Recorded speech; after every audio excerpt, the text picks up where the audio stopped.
Hi students. তো আকৌ উভতি আহিছোঁ নতুন এটা ক্লাছলৈ তো খুব ক্লাছটো অলপ সোনকালে দিব লাগিছিলে কিন্তু বিশেষ কাৰণত দিয়া নহ'ল তো আশা কৰোঁ তোমালোকে ভালে কুশলে আছা সবে হয়নে so let's start the class আজিৰ ক্লাছৰ ষ্টুডেণ্টছ আমি নতুন এটা টপিক এটা আৰম্ভ কৰিম সেইখিনিতো আমি শেষ কৰিলোঁ যিকেইটা আৰম্ভ কৰিছিলোঁ হয়নে আৰু ইয়াক আমি কি বুলি ক'ম তোমাৰ ৰাসায়নিক সংযোগৰ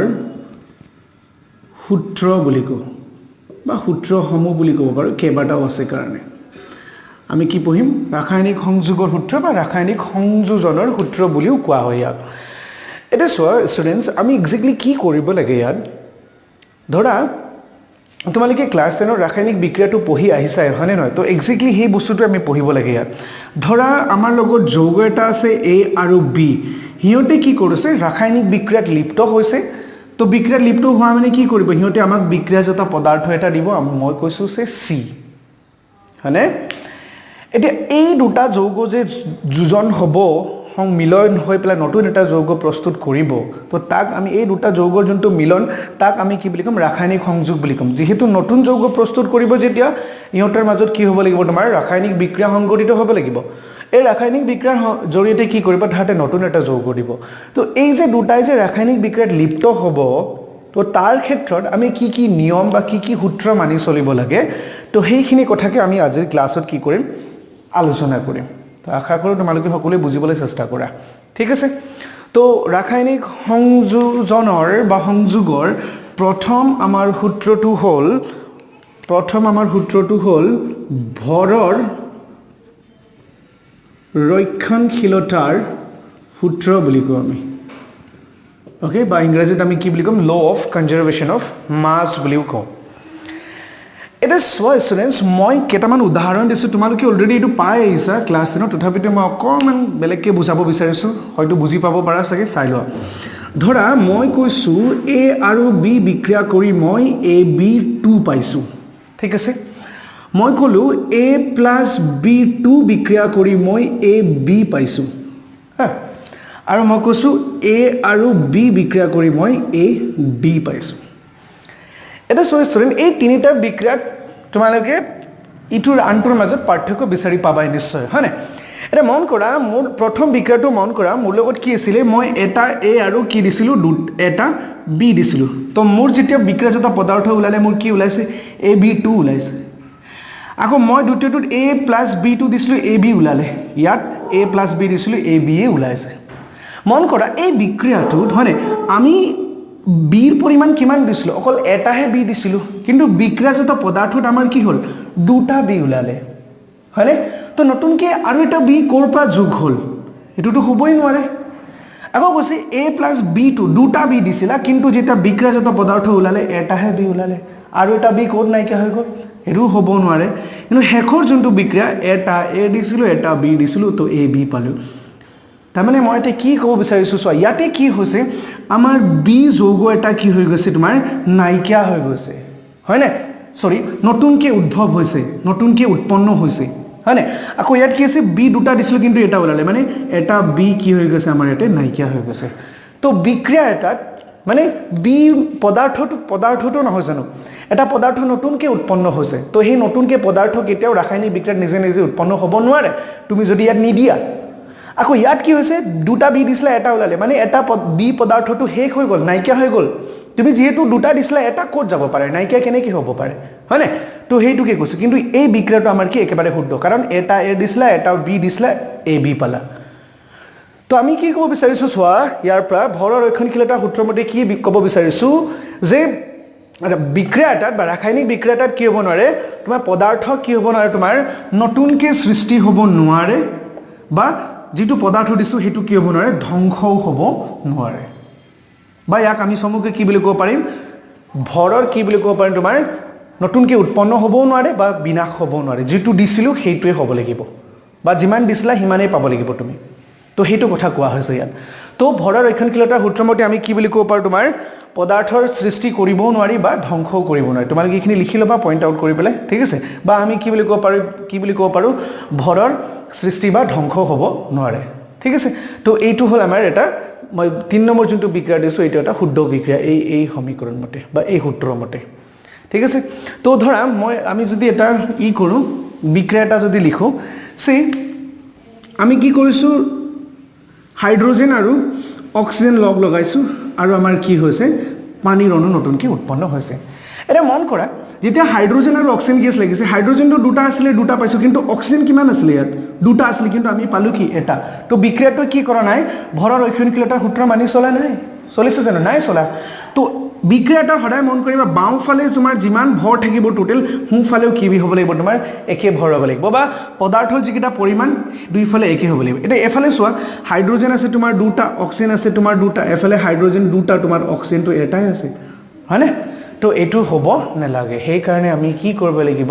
ৰাসায়নিক বিক্ৰিয়া এটা সমতুলকৰণ কৰিব লাগে তোমালোকে পাই আহিছা হয়তো মই ইয়াত কি দিব পাৰো হাফ দিব পাৰো তেতিয়া টুৰ হাফ মানে কি এটা বুজাব আধা বুজাব তো তেতিয়া ইয়াটো 1 বুজাব আৰু 1 হৈ যাব বা ইয়াক এনেকৈ নকৰি আমি কি বুলি ক'ব পাৰো H2 প্লাছ তোমাৰ 2O2 সৰি O2 H2 দি পেলাই মই ইয়াৰ 2 দিলো তেতিয়া হাইড্ৰোজেন অক্সিজেন দুটা হৈ গ'ল এফালে 2 দিয়া লগে লগে কি হৈ গ'ল হাইড্ৰোজেন চাৰিটা এফালেও চাৰিটা হৈ গ'ল তো এইটো মতে এইটো হৈছে এইটো মতে কি হ'ব হাইড্ৰোজেন তোমাৰ চাৰিটা অক্সিজেন দুটা আৰু এফালে কি আছে তোমাৰ হাইড্ৰোজেন চাৰিটা অক্সিজেন দুটা তো তুমি যদি ভৰ যদি গণনা কৰা দুইফালে কি পাবা তোমাৰ সমান ভৰ পাবা তো এইটোক আমি কি বুলি কম এই দুইটা বিক্ৰিয়াটো কি বুলি কৈছে আমি কম ৰাসায়নিক মানে ভৰৰ ৰৈক্ষণিকতাৰ সূত্ৰটো কি বুলি কৈছে মানি চলিছে বুলি কম আমি আশা কৰো বুজি পাইছা তো এইখিনি পইণ্ট আউট কৰি লবা তোমালোকে ঠিক আছে ওকে নেক্সট 2 নম্বৰ যোনটো আমাৰ সূত্ৰ হল ইয়াক আমি কি বুলি কম তোমাৰ স্থিৰানুপাত সূত্ৰ বুলি কম কি বুলি কম আমাৰ স্থিৰানুপাত সূত্ৰ বুলি কম স্থিৰানুপাত সূত্ৰ স্থিৰানুপাত কোৰ পৰা আহিছে স্থিৰ অনুপাতৰ পৰা আহিছে হয়নে স্থিৰ মানে কি তোমাৰ একে থকা মানে স্থিৰ মানে কি বুজায় তোমাৰ একে থকা বুজায় এটা চোৱা ইয়াতে ঘটনাটো অকমান ইন্টাৰেষ্টিং মই কথা এটা তোমালোকক এক্সাম্পল এটা বুজাব চেষ্টা কৰো সে ধৰা মই কৈছো C6H12O6 এটোক আমি কি বুলি কম গ্লুকোজ বুলি কম ৰাইট এটা মন কৰা আমি খাদ্য বস্তু যেটা খাও হয়নে কাৰ্বোহাইড্ৰেট যুক্ত আমি যেটা খাদ্য বস্তু খাও হেতু আমাক কি দে এট দ্য লাষ্ট আমাৰ হজম হৈ পেলাই কি পাও আমি গ্লুকোজ পাম হয়নে গ্লুকোজ পাম এটা ইয়াতো কাৰ্বনৰ নিৰ্দিষ্ট পৰিমাণ আছে বা হাইড্ৰোজেনৰ নিৰ্দিষ্ট এটা পৰিমাণ আছে অক্সিজেনৰ এটা নিৰ্দিষ্ট পৰিমাণ মই কৈছো যে এইটো 40% আছে মই কৈছো এইটো 20% আছে আৰু মই কৈছো এইটো 40% আছে টোটাল 100 হ'ল এটা কি বুলি কৈছো মই এতিয়া এই যোনটো গ্লুকোজ মই কৰ পাব পাৰো মই কাৰ্বোহাইড্ৰেট কৰ পাব পাৰো মই যদি ৰুটি খাও মই তেতিয়াওটো কাৰ্বোহাইড্ৰেট পাম হয়নে বলে মই ভাত খাম তেতিয়াওটো মই কি পাম তোমাৰ কাৰ্বোহাইড্ৰেট পাম মন কৰা এই যে মই যে গ্লুকোজ পাইছো তাৰ উৎস কি এটা হল ৰুটি এটা হল তোমাৰ ভাত কিন্তু কি হ'ব মই যে ৰুটিৰ পৰা গ্লুকোজ পাইছো বুলি কি কাৰ্বনৰ সংখ্যা 12টা হ'ব নেকি বলে মই বলে ভাতৰ পৰা গ্লুকোজ পাইছো তাৰ সংখ্যা কি 5টা হৈ যাব নেকি তেনেকুৱাটো কেতিয়াও হ'ব নোৱাৰে তো গ্লুকোজ যেটো গ্লুকোজ তো মই ৰুটিৰ পৰা পাও বা তোমাৰ ভাতৰ পৰা পাও গ্লুকোজৰ যিবিলাক পৰমাণু আছে হিয়তৰ পৰিমাণটো কি হ'ব তোমাৰ বা হিয়তৰ যোনটো শতাংশিক যোনটো পৰিমাণ হেতু কি হ'ব সদায় একে হ'ব বা হিয়তৰ অনুপাতটো কি হ'ব তোমাৰ সদায় একে হ'ব তাৰ মানে মই যদি ৰুটিৰ পৰা যদি গ্লুকোজ পাম হেতুটো C6H12O6 হ'ল হয়নে বা ইয়াৰ পৰা মই যেতিয়া গ্লুকোজটো পাম তাৰো কি হৈ গ'ল C6H12O6 হৈ গ'ল তো হেতু তাৰ মানে কি ক'ব বিচৰা হৈছে চোৱা যৌগ এটাৰ উৎস বেলেগ হলেও তাত থকা যিবিলাক পৰমাণু আছে হেবিলাকৰ তোমাৰ যোনটো অনুপাতটো হেতু সদায় কি হ'ব তোমাৰ একে থাকে বা মৌলবিলাকৰ যেটো অনুপাত থাকে হেতু সদায় কি থাকে তোমাৰ একে থাকে ওকে তো আমি কি বুলি ক'ব পাৰো এই সূত্ৰমতে কি বুলি ক'ব পাৰো এটা নিৰ্দিষ্ট যৌগ সদায় কি হ'ব তোমাৰ একে অনুপাতত মানে তোমাৰ মৌলৰে গঠিত আৰু যৌগটোত কি হয় মৌলকেটাৰ ভৰৰ অনুপাতটো সদায় কি থাকে তোমাৰ সমান থাকে তুমি যদি এটা কাৰ্বনৰ ভৰ উলোৱা এফালে কাৰ্বনৰ ভৰ উলোৱা হাইড্ৰোজেনৰ ভৰ বা ইয়াত তো যিয়ে নকৰাকে দুইটাৰ ক্ষেত্ৰতে হিয়তে কি হ'ব তোমাৰ সমান হ'ব মই আৰু এটা উদাহৰণ দিব বিচাৰিছো ষ্টুডেন্ট তোমালোকে মিথেন গেছৰ নাম শুনিছা হয়নে মিথেন গেছ শুনিছা যাক আমি কি বুলি কম CH4 বুলি কম এটা মই যদি কি কৰো মিথেনৰ যদি ভৰ উলিয়া এফালে 12 + 4 কিমান হ'ল তোমাৰ 16 হৈ গ'ল এটা কাৰ্বনৰ তোমাৰ শতাংশ পৰিমাণ যদি উলোৱা 12/16 ইনটু 100 হ'ব এফালে তোমাৰ হাইড্ৰোজেনৰ কিমান হ'ব 4/16 ইনটু তোমাৰ 100 হৈ গ'ল এফালে 4 4 গুণ হল 4 25 1 এফালে 25% হৈ গ'ল এফালে তোমাৰ 75% হৈ গ'ল এটা মন কৰা ইয়াক আমি মিথেন আমি কৰ পাব পাৰো আমি গোবৰ গেছ বুলি কওঁ ন শুনিছা ন গোবৰ গেছ তো তাৰ পৰা আমি কি পাম মিথেনে পাম আৰু এটা আমি কি পাম তোমাৰ জৈৱিক সাৰৰ পৰা আমি কি পাম মিথেন গেছ পাব পাৰো হয় না জীৱাশ্মৰ পৰা যাক আমি কি বুলি কম জীৱাশ্ম বুলি কম জীৱাশ্মৰ পৰা মই কি পাব পাৰো মিথেন পাব পাৰো এটা সত এনেকুৱা নহয় যে মই বুলি জীৱাশ্মৰ পৰা মিথেন পাইছো তাত মিথেনৰ শতাংশিক পৰিমাণটো তোমাৰ 80 হৈ যাব এনেকুৱা কেতিয়াও হ'ব নোৱাৰে মানে হেতু ক'ব বিচৰা হৈছে বা বলে মই গোবৰ গেছৰ পৰা বলে মিথেন পাইছো তাৰ কাৰণে তাৰ যোনটো পৰিমাণটো ভৰৰ যোনটো অনুপাতটো হেতু পৰিমাণটো যোনটো তোমাৰ বলে 60 হৈ যাব বা কমি যাব হেতু কেতিয়াও হ'ব নোৱাৰে যৌগ দুটাৰ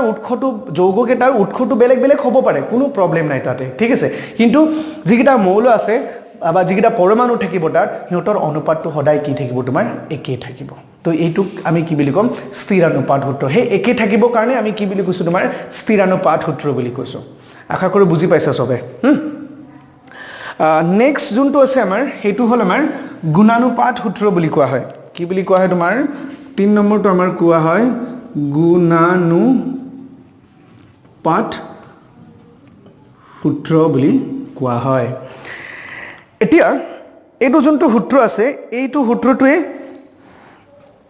কি বুলি কৈছে ধৰা মোৰ লগত দুটা পৰমাণু আছে সে মই কৈছো A আৰু B এটা এই দুটা পৰমাণুৱে তোমাৰ ধৰা কেইবাটাও যৌগ গঠন কৰিছে সে মই কৈছো AB গঠন কৰিছে সে AB2 গঠন কৰিছে সে AB3 দিছে বা AB4 এনেকুৱা যৌগ দিছে ঠিক আছে দুইটাৰে হ'ব লাগিব কিন্তু তোমালোকে যদি চোৱা এই চাৰিটা যৌগৰ মাজত এটা সাদৃশ্য আছে আৰু সাদৃশ্যটো কি মন কৰিছানে ইয়াত B এৰ যোনটো পৰিমাণ হেতু কি আছে তোমাৰ একে আছে অৰ্থাৎ এই গোটেই গিটা যৌগত এৰ যোনটো ভৰ আছে এই ভৰটো কি হ'ব গোটেই গিটাতে কি আছে তোমাৰ সমান আছে বা একে আছে এনেকুৱা যদি হয় এনেকুৱা ধৰণৰ যৌগ যদি আমি কেতিয়াবা পাওঁ বা এনেকুৱা ধৰণৰ আমি যেতিয়া কেতিয়াবা পাওঁ যত কি হৈছে সোৱা তোমাৰ দুটা মৌল লগ লাগি কেইবাটাও যৌগ গঠন কৰিছে যত এটা মৌলৰ মানে নিৰ্দিষ্ট ভৰৰ হৈতে দুটা বেলেগ বেলেগ পৰমাণু যোজিত হৈছে আৰু এই যিগিটা যোজন হোৱা পৰমাণু আছে হিহঁতৰ ভৰৰ যোনটো অনুপাত হ'ব এটো কি হ'ব এটা তোমাৰ সৰল পূৰ্ণ সংখ্যাৰ কি হ'ব অনুপাত হ'ব বুজি পাইছা দুটা পৰমাণুৱে যদি কেইবাটাও যৌগ গঠন কৰে যত এটা পৰমাণুৰ ভৰ নিৰ্দিষ্ট দুইটা যৌগতে নিৰ্দিষ্ট তেনেহলে আনটো পৰমাণু কেটাৰ ভৰৰ যোনটো অনুপাত হ'ব এইটো এটা কি হ'ব তোমাৰ সৰল পূৰ্ণ সংখ্যাৰ অনুপাত এটা হ'ব এটা সোৱা মই কি কৰিছো এটা সঠিক এক্সাম্পল এটা দেখুৱাইছো তোমালোকক আমি কি লৈছো ধৰা হাইড্ৰোজেন আৰু অক্সিজেন লৈছো এটা হাইড্ৰোজেন আৰু অক্সিজেনৰ দুটা যৌগ দেখুৱাইছো মই এইটো এটা কি হল এইটোক আমি পানী বুলি কম এইটোক আমি কি বুলি কম হাইড্ৰোজেন পাৰঅক্সাইড বুলি কম এইটোক আমি হাইড্ৰোজেন পাৰঅক্সাইড বুলি কম এটা দুটা যৌগতে সোৱা হাইড্ৰোজেনৰ ভৰটো ফিক্স হৈ আছে ইয়াটো 2 ইয়াটো 2 ঠিক কি হৈছে এটা অক্সিজেন ইয়াত অক্সিজেনৰ ভৰ এটা আছে বেলেগ বেলেগ হয় না এইটা অক্সিজেন এটা আছে দুটা আছে এফালে দুটা আছে তো ইয়াৰ ভৰ কিমান হ'ব ইয়াত কিমান হয় তোমাৰ 16 হয় যদি অনুপাত লয় এফালে কিমান হয় 32 হয় তো 16 কে 16 2 16 32 তো হিহঁতৰ অনুপাতটো কি হ'ল এটা তোমাৰ সৰল পূৰ্ণ সংখ্যাৰ অনুপাত হৈ গ'ল তো যদি মানে দুইটা পৰমাণুৰ ক্ষেত্ৰতে যিগিটা যৌগ গঠন কৰিছে এটা পৰমাণুৰ ভৰটো কি হ'ব লাগিব কিন্তু দুটা যৌগতে একে হ'ব লাগিব তেতিয়াহে এই ঘটনাটো সংঘটিত হ'ব আদাৰৱাইজ হ'ব নোৱাৰে হেতু কথাটো মন কৰিবা আকৌ বলে মই এটা বলে চোৱা কাৰ্বন আৰু অক্সিজেন লৈছো এটা মই বলে কাৰ্বন মনোক্সাইড পালো এটা মই কাৰ্বন ডাইঅক্সাইড পালো তো দুইটাৰ ক্ষেত্ৰতে কাৰ্বন ইহঁতৰ দুটা ভৰ একে কিন্তু ইহঁতৰ দুটা ভৰটো বেলেগ বেলেগ ইয়াত তোমাৰ 16 ইয়াত তোমাৰ 32 ইয়াত কাৰ্বন কিমান ইয়াতো 12 ইয়াতো 12 হয়নে তো তেতিয়া কি হ'ব অক্সিজেন এফালৰ অক্সিজেনৰ যোনটো ভৰৰ অনুপাত যোনটো হ'ব হেতু কি হ'ব তোমাৰ এক সৰল পূৰ্ণ সংখ্যাৰ অনুপাত হ'ব বুলি আমি কৈছো তো আশা কৰো এইখিনি তোমালোকে বুজি পাইছা হা এটো পৰীক্ষাত আহে কেতিয়াবা তোমালোকে ভালকে মন কৰিবলগীয়া এইখিনি বস্তু ঠিক আছে ওকে এতিয়া আমি অন্য এটা সূত্ৰৰ ফালে যাওঁ মই সূত্ৰখিনি লিখি যোৱা নাই ঠিক আছে তোমালোকে কনসেপ্টটো বুজিব ট্ৰাই কৰা গোটেই বস্তুখিনিটো তোমালোকৰ কিতাপতো আছে মেইন সূত্ৰটো তুমি কিতাপৰ পৰাও লিখিব পাৰিবা হয় না কনসেপ্টটো বুজিবৰ কাৰণে ট্ৰাই কৰা ইয়াতে ওকে নেক্সট 4 নম্বৰ যোনটো সূত্ৰ আছে আমাৰ 4 নম্বৰ সূত্ৰটো কোৱা হয় তোমাৰ গে লুসাকৰ গেছীয় আয়তনৰ সূত্ৰ ওকে গে লুসাকৰ কি বুলি কোৱা হয় তোমাৰ গেছীয় আয়তনৰ সূত্ৰ বুলি কোৱা হয় এটা সো ইয়াতে কি বুলি কৈছে ন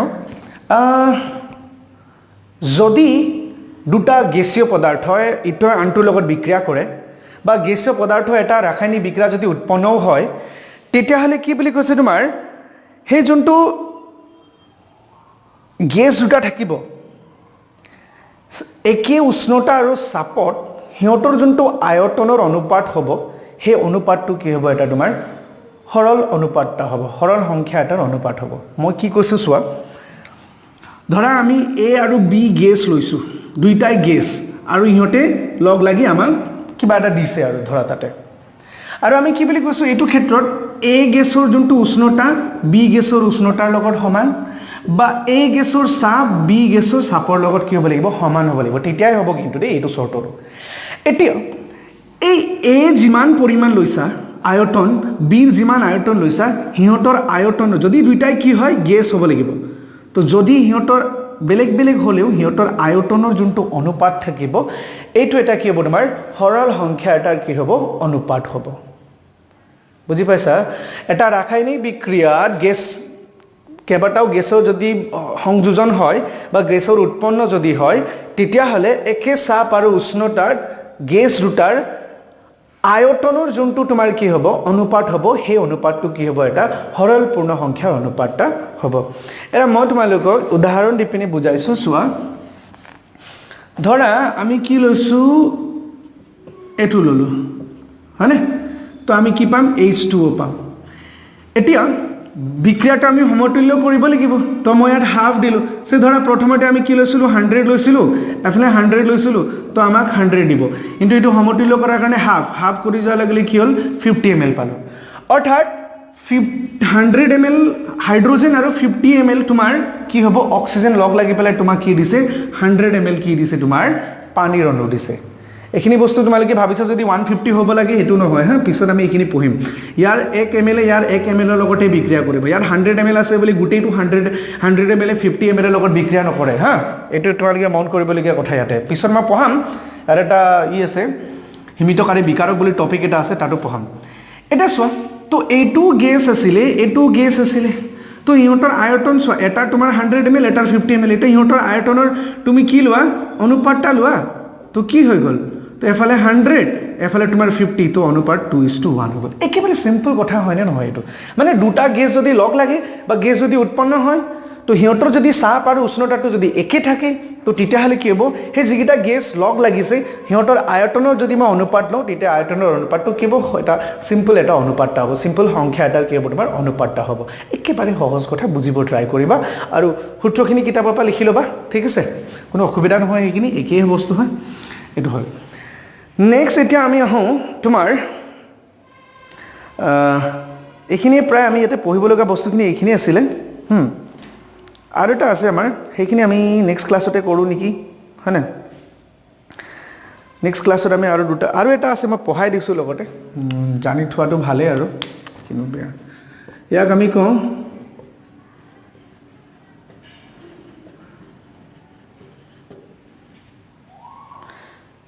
একচুয়ালি এটো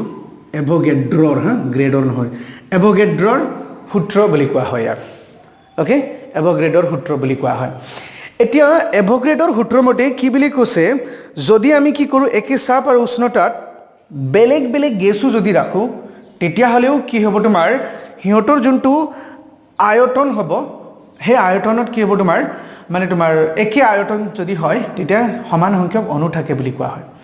তাৰমানে কি বুলি কৈছো চোৱা মোৰ লগত দুটা গেছ আছে ধৰা হাইড্ৰোজেন আৰু অক্সিজেন এতিয়া আমি কৈছো ইহতৰ তাপ হাইড্ৰোজেনৰ তাপ অক্সিজেনৰ তাপৰ লগত সমান ইয়াৰ চাপৰ লগত সমান তো যদি এনেকুৱা হয় আৰু ইহতৰ বুলি কি থাকে দুইটাৰে কি থাকে তোমাৰ আয়তনটো একে থাকে দুইটা যদি আয়তনটো একে থাকে তো তেতিয়া হলে কি বুলি কৈছে হাইড্ৰোজেনত থকা অণুৰ সংখ্যা বা ইয়াত থকা অণুৰ সংখ্যাও কি হ'ব তোমাৰ সমান হ'ব মানে কথাটো কি সব বেলেগ বেলেগ গেছ হোৱা সত্ত্বেও কি হ'ব যদি একে চাপ আৰু উষ্ণতাৰ আয়তনটো যদি একে থাকে তেতিয়া হলে অনুৰ সংখ্যাও কি হ'ব তোমাৰ সমান হ'ব তো আমি ইয়াত কি বুলি ক'ব পাৰিম এই সূত্ৰ মতে একে চাপ আৰু উষ্ণতাৰ সম আয়তনৰ গেছত কি থাকে সমান সংখ্যক অণু থাকে একেবাৰে সিম্পল মই কলো তোমালোকক যে হাইড্ৰোজেন আৰু অক্সিজেন গেছ লৈছো আমি আৰু হিহঁতৰ তাপ আৰু চাপ একে আৰু আয়তনো একে তো যদি এই তিনটা শৰ্ত যদি সমান হয় বা একে হয় তেতিয়া হলে হিহঁতে বেলেগ বেলেগ গেছ হোৱা সত্ত্বেও কি হ'ব তোমাৰ অণুৰ সংখ্যা যোনটো থাকিব সেই অণুৰ সংখ্যাটো সদায় কি হ'ব তোমাৰ সমান হ'ব বা একে হ'ব আৰু সেই সংখ্যাটো কিমান হয় জানানে সেই সংখ্যা হয় তোমাৰ 6.023 into 10 to the power 23 ইমানটা অণু ইয়াটো থাকিব ইমানটা অণু কি থাকিব তোমাৰ হাইড্ৰোজেন আৰু অক্সিজেন দুইটাতে সমান সংখ্যক অণু থাকিব তো এইটো হল আমাৰ এভোগাড্ৰৰ সূত্ৰ তো আশা কৰো এইখিনি তোমালোকে গুটিখিনি বুজিবলৈ সক্ষম হৈছা যদি কাৰোবাৰ কিবা প্ৰবলেম হয় মোক জনাবা হয়নে আৰু কলেজ খুলে বা ই কৰিলেতো তোমালোকে ক্লাছবিলাকত এইখিনি পাবাই